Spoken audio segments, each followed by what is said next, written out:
Diable Jump. Yo les bros, c'est Goji, j'espère que vous allez bien. On se retrouve aujourd'hui pour la review du chapitre 937 de One Piece. Alors oui, il sort jeudi cette fois-ci, c'est incompréhensible. Parfois ils sortent le vendredi, parfois ils sortent le jeudi. C'est indépendant de la volonté donc de tout ce qui est traducteur, etc. Donc on remercie quand même Scantrad. Et puis de toute façon, le principal c'est qu'on ait notre petite dose hebdomadaire de One Piece. Donc de ce côté-là, on n'a pas à se plaindre. Alors avant tout, je voulais faire une petite aparté sur l'expo One Piece d'All Blue Channel, la Tea Party. Elle se déroule à Romilly-sur-Seine le 20 et 21 avril. Je vous laisse tous les liens dans la description si jamais vous voulez aller checker et éventuellement vous y rendre. Il faut soutenir ce genre d'initiative.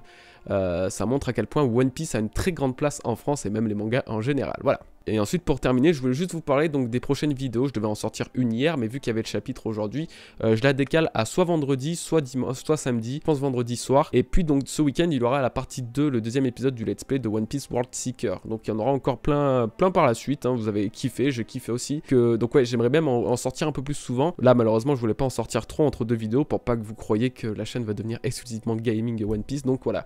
Sinon, vous inquiétez pas, je vais en sortir une entre chaque vidéo généralement. Et puis voilà. Alors commençons ce très bon chapitre. Alors là pour le coup on a eu le droit à une super belle page colorée, un color spread avec en fait tous les Mugiwara qui ont jamais été autant pirates qu'ils ne sont actuellement, avec carte au trésor, coffre, bref, Luffy qui n'a jamais été un aussi beau roi que maintenant. Là c'est typiquement le roi des pirates. C'était une super belle page colorée, ouais, et je l'ai beaucoup apprécié et je pense vraiment qu'avec tous les petits indices et éléments qu'il y a des choses à analyser.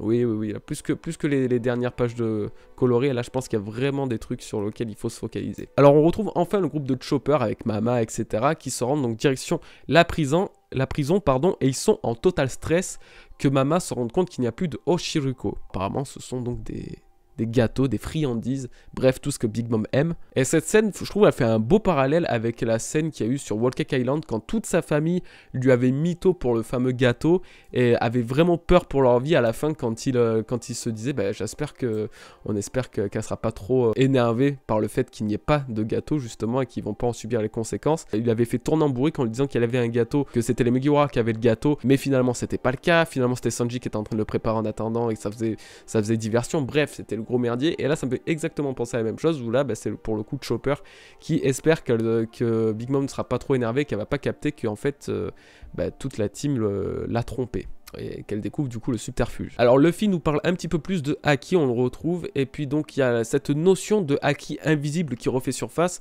le Haki qu'on avait pu voir avant l'ellipse, quand par exemple Rayleigh en faisait la démonstration, qui faisait en fait une sorte de barrière de protection, comme les amiraux ont fait, etc. C'est une notion qui revient, je pensais qu'elle allait être oubliée, mais non, elle est toujours présente dans l'œuvre, et apparemment elle fait preuve d'une utilisation avancée du Haki. Donc c'est-à-dire que plus on va avancer dans l'histoire et plus on va avoir une utilisation différente du haki de l'armement généralement et du haki en général, mais façon invisible, avec voilà, des choses repoussées, une force en fait projetée. Donc je sais pas ce que ça va donner, mais moi l'impression que ça m'a donné quand j'ai vu Luffy en position un peu de combat, j'avais l'impression que c'était, vous savez, un peu les arts martiaux, je ne sais pas comment on appelle ça, même un peu les arts martiaux, pas de détente, mais un peu yoga, mais je sais plus comment on appelle ça. C'est pas du shiatsu, non, c'est, j'ai plus la notion, mais en gros c'est comme ceux qu'on peut voir par exemple qui s'entraînent, les moines Shaolin, voilà par exemple. Quand on les voit s'entraîner tout comme ça, ils touchent à rien, et ils vont très lentement, et en fait le film m'a fait penser grave à ça.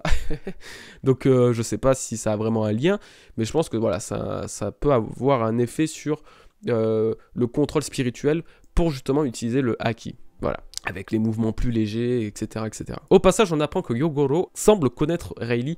C'est pas super étonnant, sachant que Roger est venu donc sur Wano Kuni à l'époque d'Oden, donc c'est pas spécialement étonnant, mais voilà, c'est toujours intéressant d'y faire mention, et il faut quand même garder ça en tête si jamais la chronologie change un petit peu dans les prochains chapitres. Si on apprend certaines choses sur la venue de Roger, etc., il faut quand même voir la place qu'aurait Rayleigh, etc., voir si tout est cohérent, et s'il n'y a pas un petit truc de caché derrière. Alors d'un autre côté, justement, Oda nous utilise un combat Big Mom versus Queen, avec le Oshiruko, justement, parce que apparemment ça semble être le truc, le plat ultime, le plat préféré de Queen, et qu'il adore plus que tout, et justement c'était ce que recherchait Big Mom, donc Là, ça sent le... Je vous l'avais dit, hein, ça sentait le combat de reine, là. Donc, oui, oui, là, on va se prendre un... Je pense que Oda va nous sortir un beau petit combat Queen versus Mama. Ça risque d'être expéditif, pour le coup. Et après, il faut rester à voir si Big Mom a encore tous ses pouvoirs, vu qu'elle a eu son amnésie, voir comment elle va réagir face à ça s'il y a un combat. Mais elle a toujours sa force brute naturelle, donc je pense qu'on n'a pas trop à s'en faire pour elle. On repasse sur Zoro, et en fait, on termine sur Zoro, parce que toutes les autres pages sont dessus. Et... ça parle de Ryuma et ça fait plaisir. Déjà, alors Ryuma semble mort depuis plusieurs siècles et ça c'était très important à noter car on n'avait pas encore vraiment la chronologie de sa mort. Du coup voilà, c'était vraiment cool de le savoir. En tout cas, sa légende est impressionnante. Il était vraiment considéré comme le samouraï ultime et c'est assez intriguant au final que Zoro ait pu le battre si tôt, entre guillemets, même s'il ne s'agissait que de son cadavre. Il avait quand même l'ombre de Brook par-dessus tout qui était un bon escrimeur. Donc, ouais, vraiment avec la légende qu'il y a autour, je me dis... Et Ryuma, il aurait peut-être dû être encore plus fort et son zombie aurait dû être peut-être battu maintenant face à Zoro. Là, ça aurait eu peut-être pas mal plus d'impact. Alors, très important, le moine Gyokimaru faisait mention de Wano à l'époque où le pays semblait s'appeler le pays de l'or. Apparemment, un peu à l'image de ce qu'on nous disait de l'ancien royaume, Wano était entouré d'ennemis, nobles, pirates, etc. Tout le monde en fait voulait ses richesses, mais Ryuma, accompagné des samouraïs de Wano, l'a défendu. Et apparemment, encore de nombreuses autres légendes entourent cet épéiste légendaire au point qu'il soit nommé l'épée divine, ou The Sword God en anglais. Donc vraiment, ça idolâtre au maximum Ryuma, mais de toute façon, on apprend même qu'il était l'un des trésors nationaux lui-même de Wano, tout comme son sabre. Alors par contre, Zoro, j'ai trouvé ça étonnant, mais il s'en est foutu totalement de cette histoire. Genre, je trouve que ça a gâché un petit peu le côté épique qu'on nous contait de Ryuma, et sachant que Zoro avait lui-même affronté Ryuma et qu'il y avait eu un certain respect, ça m'a paru un peu... on va dire dommage que sa seule réaction, et en fait c'est qu'il s'en foutait total. Du coup ça a coupé un peu le truc et je sais pas, j'aurais bien voulu le voir un peu plus émerveillé ou étonné, ça aurait dû donner du crédit à l'histoire de Ryuma. Et là, alors c'est un truc qui m'a ultra intéressé parce que c'est un sujet qui me passionne, on apprend que Shusui est devenue une lame noire et n'était pas une lame noire auparavant. Et là, ça change absolument mais tout ce que je pouvais penser à propos des lames noires. J'en déduis qu'à force de faire couler le sang et suivant le lien qu'elle tisse avec son propriétaire, la lame se noircit et passe un palier en termes de puissance. En tout cas, je pense que c'est un lien avec le haki qui lui-même rend les lames noires, comme l'a dit Mihawk à Zoro durant son entraînement. Donc je pense vraiment que tout orbite autour de ce système de haki, de puissance, de dureté. Mais pourquoi les lames deviennent noires et ne changent pas de couleur après ?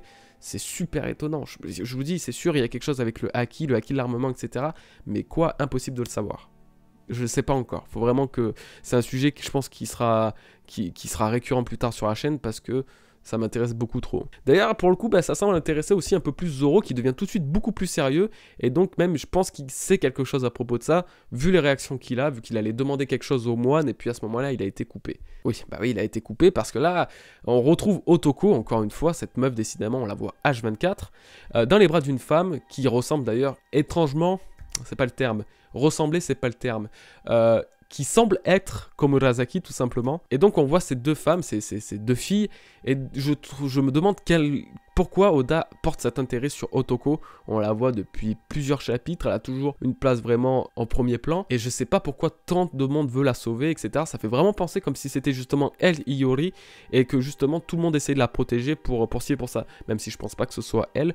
Et en tout cas, voilà. En tout cas, on a vu, je pense que c'était Komurasaki. Il n'y a pas vraiment de doute là-dessus. Elle lui ressemble trop dans ses bijoux, dans son visage. Je sais qu'Oda a vraiment du mal à discerner les femmes, à les faire différentes l'une d'elles, mais quand même, là, c'était vraiment similaire, quoi. Et alors, du coup, Zoro doit se battre sur deux fronts parce qu'il doit à la fois tenir le moine guerrier qui se bat contre lui et à la fois justement protéger les deux femmes de Kamazu, parce que oui, le personnage qu'on a vu qui était à la recherche, à l'attaque de la fameuse Iori, Komurasaki et la fameuse Otoko, eh ben c'était Kamazu, le fameux donc assassin qui était présent à la capitale des fleurs et dont on a entendu parler au chapitre 926 je crois. Donc Zoro il galère un peu, mais le truc un peu plus intéressant c'est que cet assassin justement, eh ben, il travaille pour la solde d'Orochi, et en fait on comprend que Orochi utilise sûrement cet assassin pour le faire passer, qui n'est pas du tout sous sa solde et qui est donc recherché par l'autorité de Wano, mais en fait pas du tout.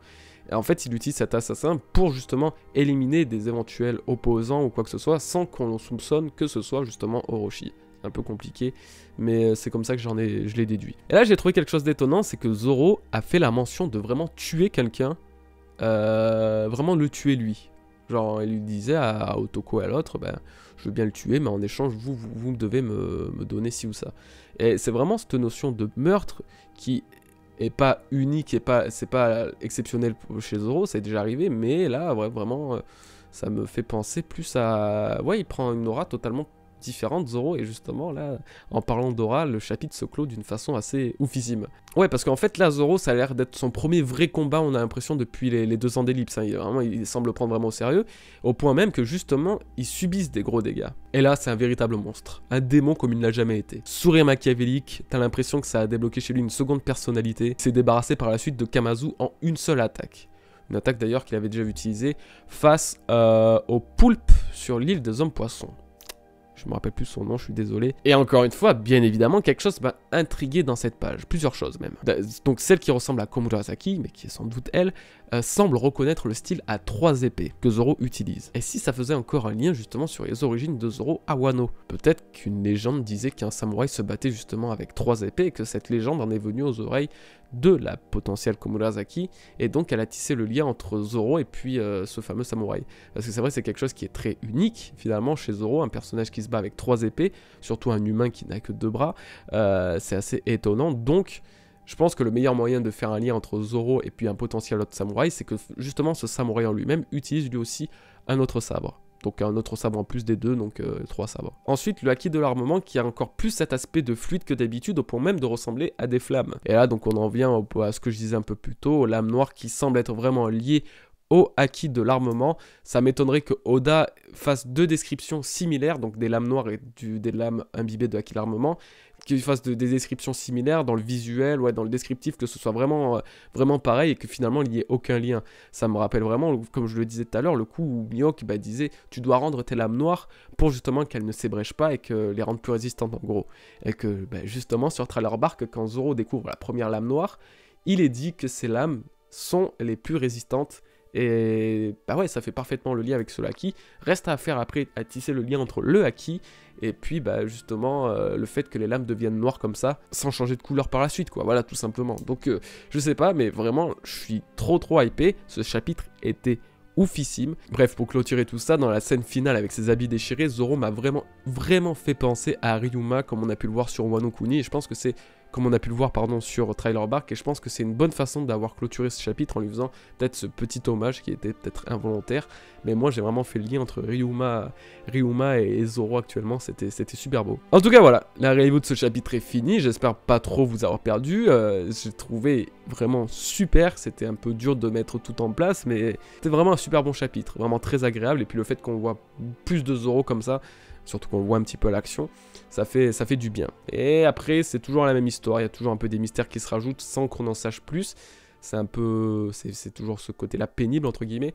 Mais ça annonce que du bon par la suite et surtout qu'on va avoir des réponses forcément à nos questions bientôt. Donc voilà les bros, c'est la fin de cette vidéo. J'espère que cette petite review vous aura plu. On se dit donc à ce week-end pour 2 vidéos. Une sur One Piece World Seeker et puis une espèce de vidéo théorie qui n'en est pas vraiment une. Bref, vous allez voir, elle va être... Moi, je l'ai trouvée très intéressante. J'espère que vous l'aimerez.